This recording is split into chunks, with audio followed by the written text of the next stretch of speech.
President, I ask my colleagues to join me today in honoring journalists. A free, independent media is vital to our democracy. It's enshrined in our Constitution. We depend on reporters around the world to both tell the stories that have an impact on our day-to-day lives and dig for those stories that might not be told otherwise. Journalists are generally tenacious and dedicated. They ask the tough questions. They challenge special interests. They connect us with our communities and our world. They put themselves in harm's way to tell the unvarnished truth, unfiltered by government propaganda, at a time when the world needs it more than ever. And too often that comes at a cost. Increasingly, journalists find themselves under attack, arrested, or targeted for simply reporting facts. Some even make the ultimate sacrifice to reveal the truth. In March, I spoke on this floor about 3 talented, brave journalists who were killed while reporting on Vladimir Putin's brutal invasion of Ukraine. Since then, at least 9 other journalists have been killed in Ukraine, journalists who were covering this war. In May, Palestinian-American journalist Shireen Abu Akleh was killed while reporting on an Israeli military raid in Jenin in the West Bank. This danger isn't something American journalists are immune from. In September, Jeff German, a reporter with the Las Vegas Review-Journal, was murdered for his investigative reporting here in the United States of America. These are only a few of the journalists who lost their lives this year while trying to uncover the truth.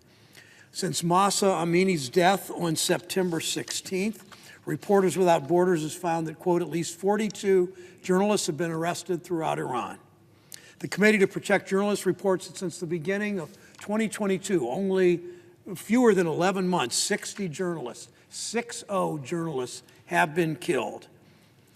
Politicians in this country throw around all kinds of incendiary language, describing journalists, making fun of them, demeaning them, contributing to this view too often that can lead to the injury or attacks or even murders of journalists. We remember those who lost their lives. We recognize their unwavering commitment to the democratic ideals of truth and accuracy and transparency, a commitment so strong they put their lives on the line, often putting truth before personal safety to cover floods and hurricanes and the important stories from global war zones. We have a better understanding of what is happening in the world today because of journalists, because of journalism. Our thoughts are with the families and the friends and the colleagues whose loved ones were killed in search of truth. Thoughts and prayers aren't enough. We need to support efforts here and abroad to hold those who kill or even threaten journalists accountable. That's why the work of organizations like Reporters Without Borders, the Committee to Protect Journalists, why organizations like that are integral to ensuring our basic right to freedom of the press. Earlier this month, we commemorated the International Day to End Impunity for Crimes Against Journalists. Attacks and threats against journalists are attacks and threats against all of us, attacks and threats to freedom of speech and expression itself.